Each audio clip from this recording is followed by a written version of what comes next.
We're catching up with Image and Form here at GDC, and you know, it wouldn't be a game show if we didn't meet to talk, of course. So, but you have released the game on Nintendo 3DS late last year. I gotta say, it made sort of my Game of the Year list. Not the top position, but it was up there. I really enjoyed it. Can you tell us a little bit about, you know, just releasing the game and what's been going on since? Sure, yeah. So we released SteamWorld Heist December 10th last year, and obviously it's been quite hectic since. The game has just gotten rave reviews. I'm really disappointed it's not your number one, right? But well, can't convince everyone. And win them all. No, so it's done really well, and well, Nintendo is a staunch supporter of Image and Form, so I just feel we get quite a bit of love from Nintendo, and so it's been selling really well. And right now we're working on the ports to the other platforms. But before we release it to everything else, we are going to release a DLC package, which is it's going to be really interesting, I think. Yeah. Please tell us about what the DLC pack is all about. Right. So it sort of started out small, but like as everything at Image and Form is, like, it seems like nobody puts it down on paper what we're supposed to do. So it sort of grew quite a bit. So what you get in the DLC is a totally new character. You actually get to recruit a veteran soldier who's been scrapped for quite a while and sort of lost his memory or got out of touch with the rest of the hive mind and has now turned nice. So he's a friendly veteran robot, and with that character, I shouldn't say he, she. I mean, it's a robot, right? It's an it. And it's an it, exactly. And with that new character called Fen, you get quite a few new missions to play through as well. So what started out as a sort of a small update turned into a DLC package. Yeah. Interesting, and because you have enjoyed a lot of success on 3DS, but DLC for 3DS digital titles is not really something I've heard a lot about.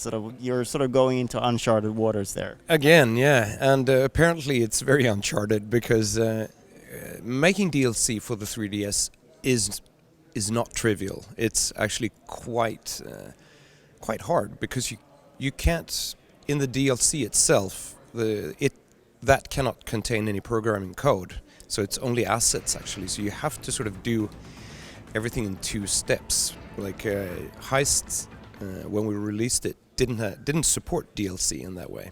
So we are releasing an update that is free to everyone that contains 5 new languages. It's German, French, Italian, Spanish, and Russian, and it also contains the support for this DLC, and it's, like I said, it's not trivial. But with this, it means that we've been able to spend some time on this, or we've had to spend some time on it. It means that we also fixed a few things that we didn't really like, and we've sort of expanded the inventory in the game and so on, which is going to make a lot of people happy, I think. And because you want to hang on to your rare items. Yeah, that's right. It's you don't want to. The game sort of forces you to clean out the inventory from time to time, but yeah, we're going to grow it a little bit, not massively, but just a little bit bigger.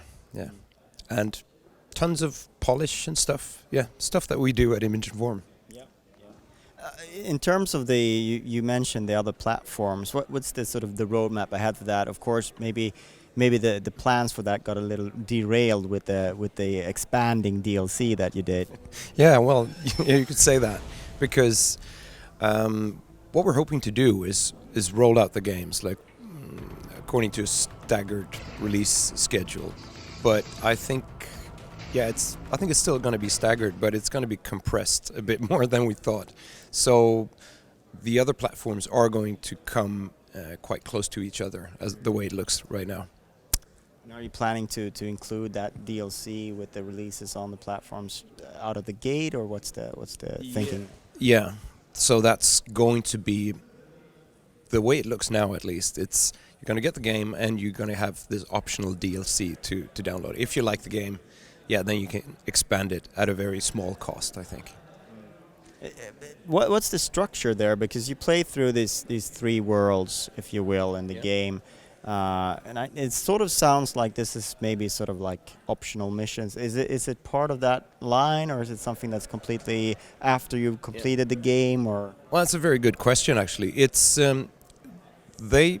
these missions tie into the worlds, the existing worlds. So there's not like a new world coming, because I'm not really sure how many missions we have per world. But then that fourth world, if you like, it would have felt small if so. But how do you include that in the narrative then? Because you don't meet up with the Vectrons until pretty far into the.